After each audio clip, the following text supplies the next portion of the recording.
रक्षाबंधन की एक बहुत सुंदर कहानी लेकर आए हैं।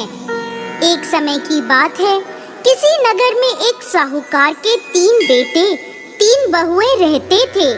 साहूकार की सबसे छोटी बहू बहुत सुशील और संस्कारी थी। साथ ही वो भगवान कृष्ण की अनन्य भक्त थी।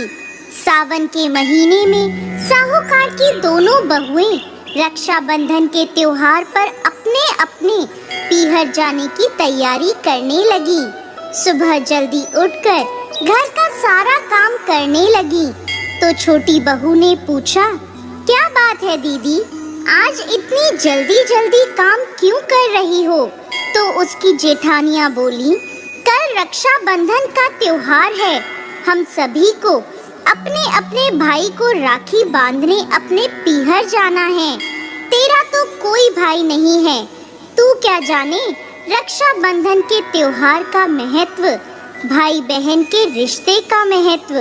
छोटी बहू को ये बात बहुत बुरी लगी और वो भगवान श्री कृष्ण की प्रतिमा के समक्ष खड़ी होकर खूब रोई और बोली, यदि मेरा कोई भाई होता तो आज मैं भी अपने पीहर जाती। अगले दिन रक्षाबंधन का त्योहार था। सुबह सुबह उसके घर उसके दूर के रिश्ते का एक भाई आया और आकर साहूकार से बोला, ये मेरी बहन है, मैं इसके दूर के रिश्ते का भाई हूँ और इसे रक्षाबंधन के त्योहार पर अपने साथ अपने घर ले जाने आया हूँ। तब साहूकार का बेटा बोला, लेकिन इसका तो कोई भाई नहीं है, तुम कौन हो? उसके समझाने पर साहूकार और उसका बेटा मान गया और छोटी बहू को उसके साथ भेजने को तैयार हो गए। परंतु छोटी बहू के पति के मन में कुछ शंका थी। वो बोला, आप इसे ले तो जाइए, परंतु इसे वापस लेने मैं खुद आऊंगा।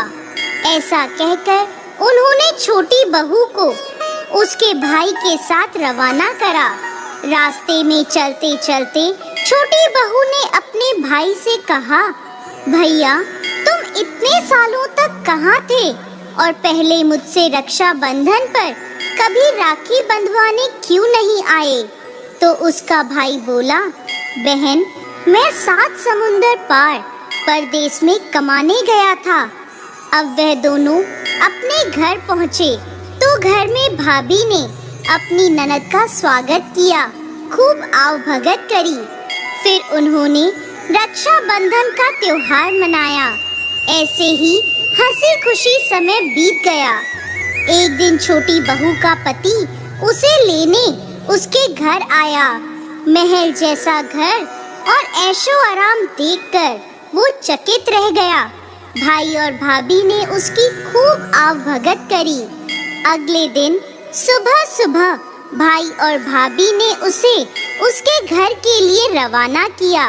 विदा करते समय उसे खूब सोना चांदी हीरे जवाहरात आदि दिए।